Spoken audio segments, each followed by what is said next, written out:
Welcome back to our channel Learn Max 2.0. இப்போ நம்ம என்ன சம் பார்க்க போகிறோம்னா 10th ஸ்டாண்டர்ட் சம் தான் பார்க்க போகிறோம். என்ன எக்ஸசைஸ்னால் 2.7 என்ன கொடுத்துருக்காங்க 729, 243, 81, என்ற பெருக்குத்தொடர் வரிசையின் 7வது உறுப்பை காண்க அப்படின்னு கேட்டிருக்காங்க. முதல்ல நம்ம கொடுத்துருக்கக்கூடிய பெருக்குத்தொடர் வரிசையை எழுதிக்கிடலாம்.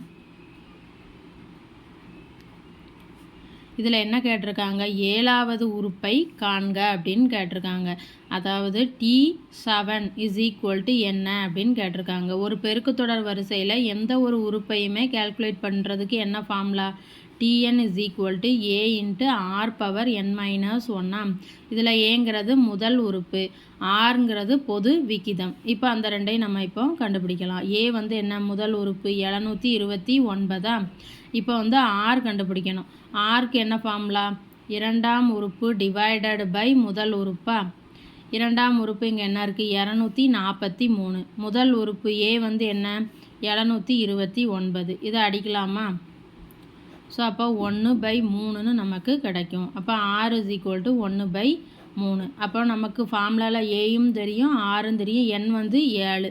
ஸோ அப்போ ஃபார்முலாவை நம்ம யூஸ் பண்ணிக்கலாமா? அப்போ T7 = A × 729 × R வந்து எத்தனை 1/3 ஹோல் பவர் n-1. அப்போ 7 - 1ன்னு வருமா?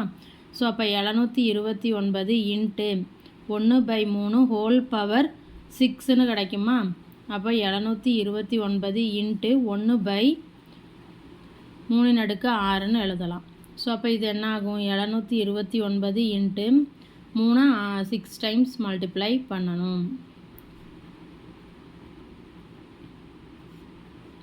ஸோ அப்போ இது என்ன ஆகும் 729 × 1/9 × 9 × 9ன்னு வருமா? ஸோ அப்போ 729 × 1 இதை மல்டிப்ளை பண்ணால் 9 × 9 81, 81 × 9 972.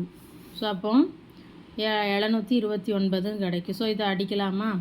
அப்போ 7வது உறுப்பு நம்ம என்னென்னு கண்டுபிடிச்சிட்டோம் T7 = 1. இதுதான் ஆன்சர். வீடியோ பிடிச்சிருந்தா சேனலை சப்ஸ்கிரைப் பண்ணுங்கள், வீடியோவை ஷேர் பண்ணுங்கள். தேங்க்யூ.